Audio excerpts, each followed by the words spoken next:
Holy crap, you're gonna graduate soon and you realize you need a portfolio. So, portfolio is important. Help you get a job, maybe move out of the parents' basement. So we're gonna show you today how to do this so it looks professionally.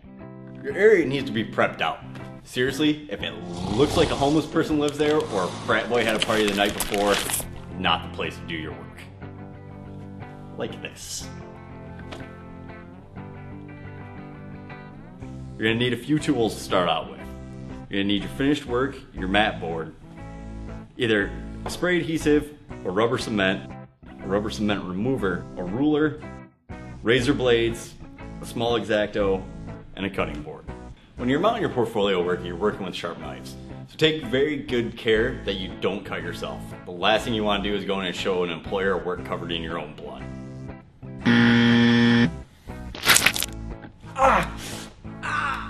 The presentation is important. So we're going to show you a couple examples of how your pieces in your portfolio should not look. So a few things to remember too, tool-wise. No scissors, no Scotch tape, no Elmer's glue. Seriously. Also, keep your finished work in good condition. This is not appropriate. So let's get to this, we'll show you how to do it. Alright, what you need to do is you need to trim off the white trim on the area. There's excess, it looks bad if you leave it on, it's unprofessional, it looks like a second grader did it. So line up your ruler, make sure that you get everything so there's no picture showing. And you always want to cut to the outside of the picture in case you slip, you don't run the razor blade straight through it. And this is where you want to use the small X-Acto.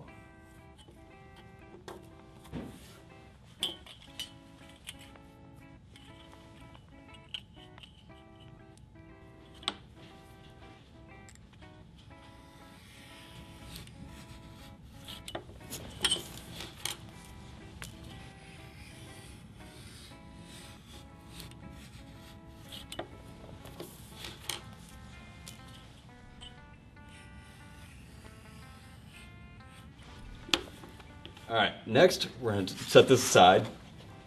We're going to cut your mat board. Our mat boards come in a bunch of different sizes. And the easiest way is to take out the black insert in your portfolio. You're going to want to measure this so that it's about 1/4 of an inch smaller than this paper insert to make up for the extra width.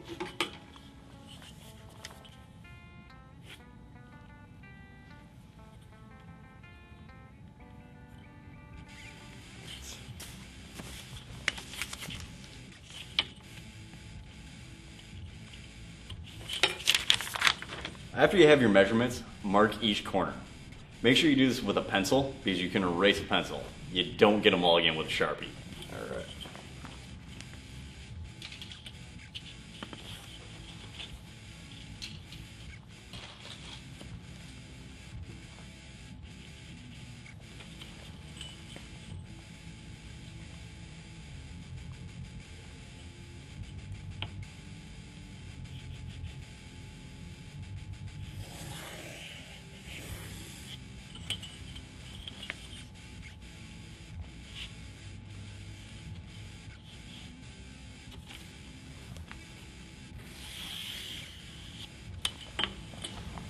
Here is where the C-square will come in handy.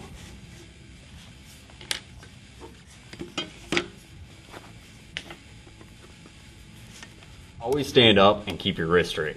This also applies for when you're cutting your artwork. Remember, this will help you get a job. Don't start getting lazy now.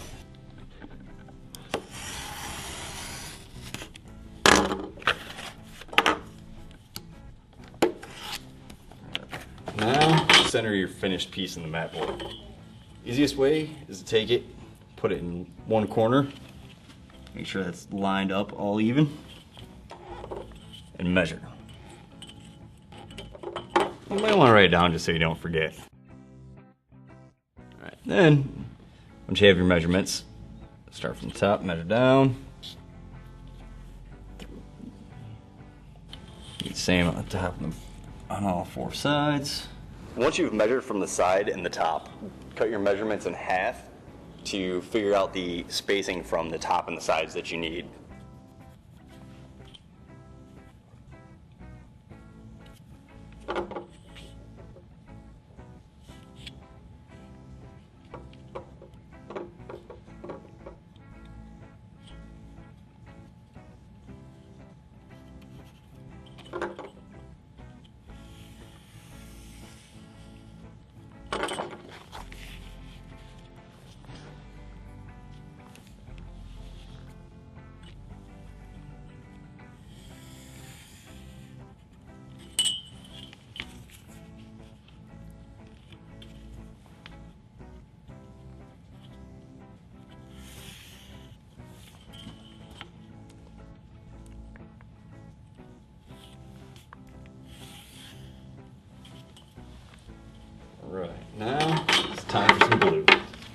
you're working with rubber cement or the adhesive, make sure you're working in a well-ventilated area. These fumes can be kind of toxic, and no one wants to be a glue huffer. Hey, I'll trade you some mashed potatoes and biscuits for some rubber cement. No. I tried.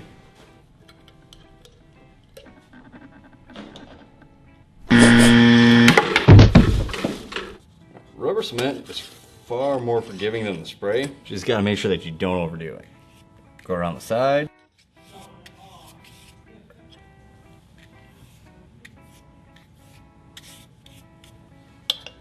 And then also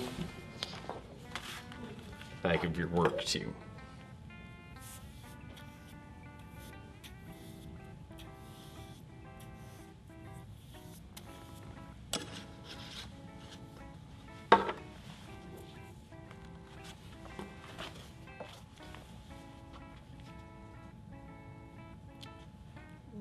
Nope. And smooth out from the center.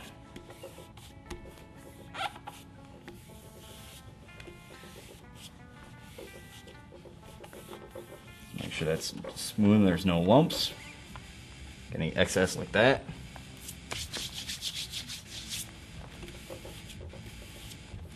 And then use the rubber cement eraser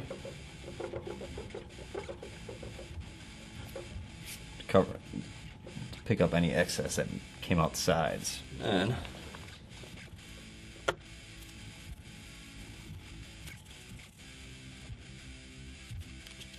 here's your finished piece. Now, take your portfolio.